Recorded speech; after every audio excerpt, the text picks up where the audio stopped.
शक्तिमान पिता धन्यवाद करते हैं आज के सुंदर बाइबल अध्ययन के लिए। खुदावन हर एक को बड़ी बरकत दी, आशीष करे पिता, यीशु नाम से मांगते हैं, आमीन। हम पढ़ेंगे नहमिया की किताब 13 अध्याय, गैर यहूदियों से अलगाव।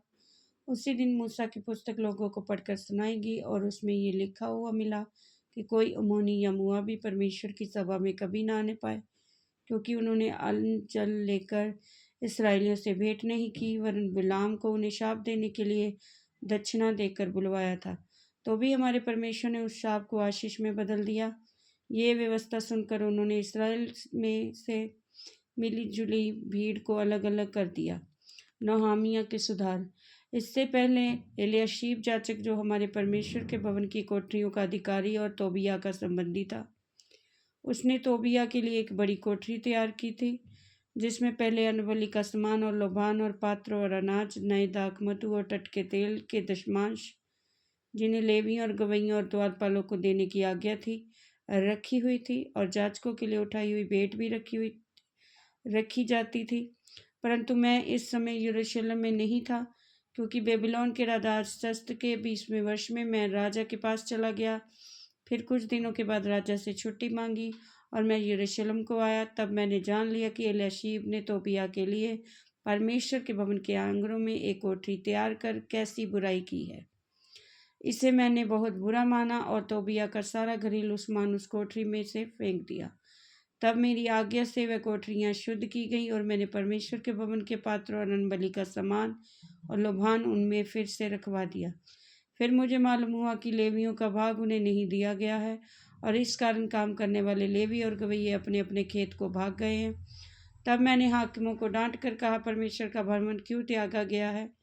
फिर मैंने उनको इकट्ठा करके एक एक को उसके स्थान पर नियुक्त किया। तब इससे सब यहूदी अनाज और नए दाख, मधु और टटके तेल के दशमांश भंडारों में लाने लगे। फिर भंडारों के अधिकारी शेलमिया याचक और सादोक मुंशी को, लेवियों में से पदायाह को और इनके नीचे हनान को और मतन्याह का पोता जकूर का पुत्र था, नियुक्त किया। वे तो विश्वास योग्य गिने जाते थे और अपने भाइयों के मध्य बांटना उनका काम था।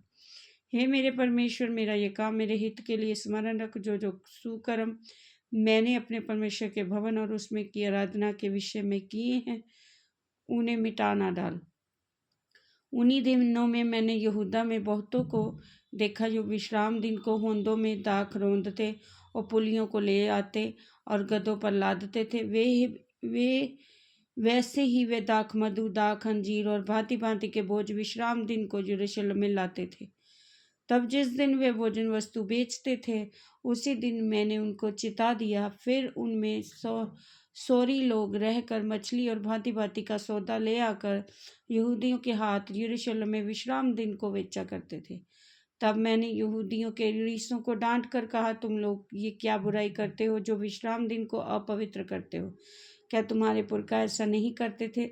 क्या हमारे परमेश्वर ने ये सब संपत्ति हम पर और इस नगर पर विपत्ति हम पर और इस नगर पर ना डाली?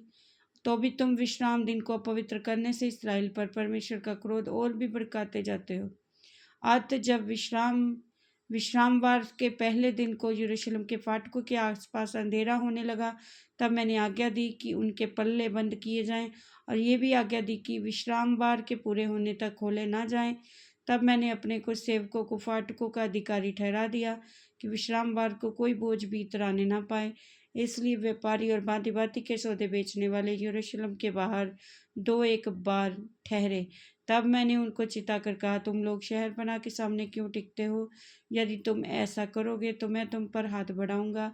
इसलिए उस समय से वे फिर विश्रामवार को नहीं आए। तब मैंने लेवियों को आज्ञा दी कि अपने अपने को शुद्ध करके फाटकों की रखवाली करने के लिए आया करो, ताकि विश्राम दिन पवित्र माना जाए। और मेरे परमेश्वर मेरे हित के लिए ये भी स्मरण रख कि अपनी बड़ी करुणा के अनुसार मुझ पर तरस खा। फिर उन्हीं दिनों में मुझको ऐसे यहूदी दिखाई पड़े जिन्होंने अशदोदी, अनोमी और मोआबी स्त्रियां ब्याह ली थी। उनके बच्चों की आधी बोली अशदोदी थी और वे यहूदी बोली ना बोल सकते थे, दोनों जाति की बोली बोलते थे।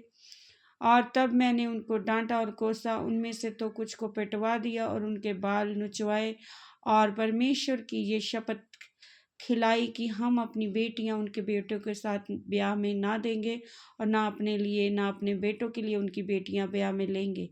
क्या इस्राएल का राजा सुलेमान इसी प्रकार के पाप में ना फंसा था? बहुतेरी जातियों ने उसके तुल्य कोई राजा नहीं हुआ और वह अपने परमेश्वर का भी प्रिय था।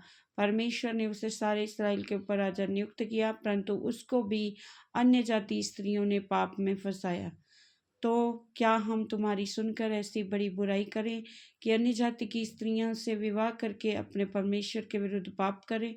इल्याशीब महायाजक के पुत्र योयादा का एक पुत्र होरोनी सबतल का दामाद था, इसलिए मैंने उसको अपने पास से भाग दिया। हे मेरे परमेश्वर, उनको स्मरण रख, क्योंकि उन्होंने जाचक पद और जाचकों और लेवियों की वाचा को अशुद्ध किया है। इस प्रकार मैंने उनको सभी अन्य जातियों से शुद्ध किया और एक एक जाचक और लेवियों की बारी और काम ठहरा दिया। फिर मैंने लकड़ी की भेंट लाने के लिए विशेष समय ठहरा दिए और पहली पहली उपज देने का प्रबंध भी किया। हे मेरे परमेश्वर, मेरे हित के लिए मुझे स्मरण रख। इस वचन के द्वारा आप ब्लेस करेंगे। आमीन। सबको जय मसीह की।